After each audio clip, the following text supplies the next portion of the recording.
the experiences and perspectives of the residents along Sungkulan about waste management.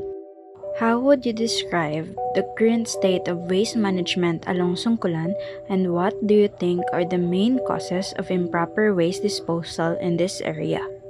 Hindi pa maayos ang pagtapon ng basura ng mga residente dito dahil may una gasunod sa tamang pagtapon ng basura, may una mas marami pa rin do wa gasunod.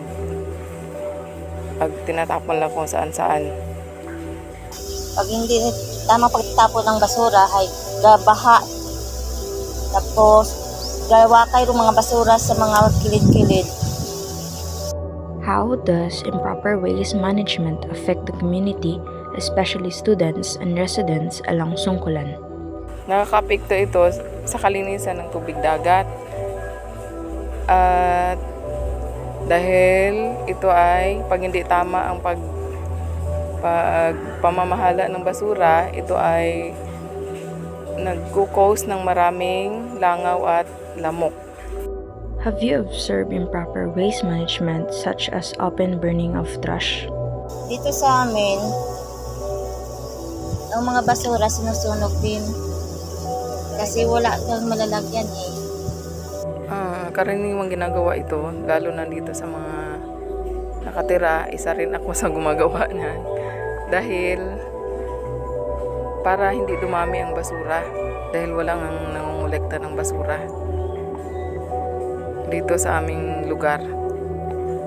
What are the common types of waste improperly disposed of in this area, and how do you feel about the accumulation of garbage on side beach and streets?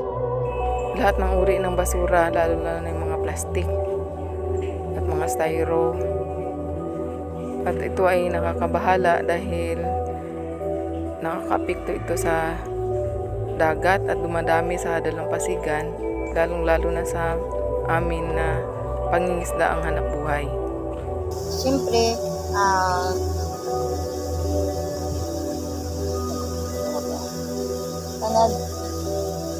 parang nadismaya. Kasi ang mga basura na nakikita mo kita sa daan ng kawakay. Tapos, mapalapit pa sa baybay, abong kapaligos, kabulok tanawon, ang mga isda kamatay. Siyempre, kinakaon man natin ng mga isda. Mga plastic, styro,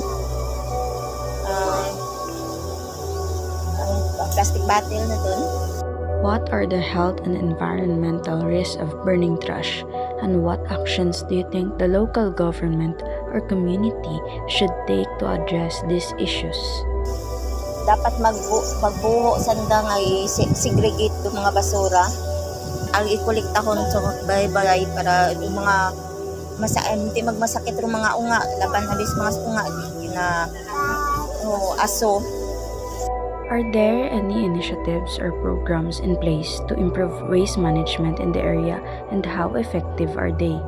May ginagawa naman na clean-up drive ang barangay at ang mga estudyante, mga schools na malapit dito. Pero hindi nga lang tuloy-tuloy. How can students and other community members contribute to improving waste management, and what is the most effective way to educate people about the dangers of improper waste disposal and burning trash? Dapat ito ay nagsisimula sa sariling pamamahay, ang paghihiwalay ng basura sa mga nabubulok at hindi nabubulok. At para maiwasan ang pagsusunog at pagdami ng basura, dapat mayroong regular na nangungulikta ng mga basura. Dapat, ang mga estudyante dapat magbulig ipamuhot it basura isod sa sako, itpunon para ihakuton sabay-sabay. Butang basurahan kita sa kilid para matuto ba sanda nga basura, magtapon.